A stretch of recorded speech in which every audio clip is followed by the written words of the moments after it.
Hormone replacement therapy affects people differently. But here is what happened for me. If you're a trans person who's been on Reddit before, you've likely seen this chart before, where it gives a breakdown of the timeline of events, on average, of when things will happen. But of course, this varies person to person, and I want to talk about my experience. Keep in mind, this is not medical advice. Your results may vary. I'm also a non-smoker, I don't drink, and don't consume a lot of caffeine, so that impacts my results as well. So first thing, and it's not even on here, mental health. I noticed a big change in my mental health the moment I started taking HRT. It was as if a weight had been lifted off me. Not sure how much of that's placebo versus just actually my brain processing it. So the first item on this chart is fat redistribution. And I noticed for me, well, I didn't have a lot of the big changes with fat redistribution, and I'm a year on now. What I did notice for me was that my arms, legs, hands, feet, and legs changed. Before I started hormones, I had a lot of dysphoria about the shape of my legs. But now, my legs don't bother me anymore. I like them a lot. About 6 months for me, and given the looks of this chart, that's about the average. Muscle loss. I actually started losing my muscle around month 2.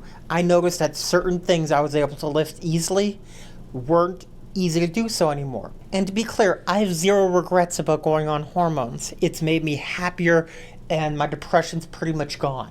I had noticed an onset of that around 2 months in. Now, softer skin, I haven't noticed that much of a change, but it's probably been closer to 6 months. Mainly in the face, I've noticed that I'm a lot less oily and stuff like that. And change the foundation you use as well, so keep that in mind if you wear foundation. Now, given that I'm an anxious person, my libido is a little bit higher than average. But what I did find for me is that I had an onset about 6 months in, which is later than this chart. My ability to go camping was very much decreased. Now, I never liked camping to begin with, but let's just say now, camping only comes up every once in a while, and that's the way I like it. Although, I would prefer if I didn't go camping at all, but sometimes you just don't have a choice. For now. Now, for me, breast growth was really interesting. So around 5 months in, I was starting to bud. By the 1 year mark, if you've seen my 1 year update, I went from an A cup to a B cup in 1 year.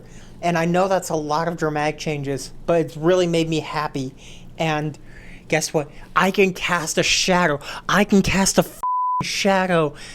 God, I love this body. And you never would have heard me say that over a year ago, but God, I love this body. Now, testicular shrinking. Let's just say I went from large grapes to chickpeas. And that's pretty cool. And it does make it a little easier to tuck, less weight really helps to do that. Plus, I have weight-based genital dysphoria, so even if I'm not looking at my genitals, that I have dysphoria just by feeling the weight there. Now, before I talk about body hair thinning, I just want to say thank you so much to my patrons. You help make these videos possible. This is super expensive to make with the green screen and all. And for the most part, it's coming out of my pocket, but for the patrons who help me out, thank you so much. You really help make this possible. But hey, if you can't support me on Patreon, at least give this video a like and subscribe. It really helps boost this channel and keeps me going. Now, when it came to body hair thinning, I noticed it pretty quickly around 6 months mark. Mainly now, I can shave my legs every other day instead of every day and be fine. If you enjoyed this video, please give it a like and consider subscribing. Plus, if you want to see things that surprised me on HRT, you can watch the video on screen now. Thank you so much. Goodbye.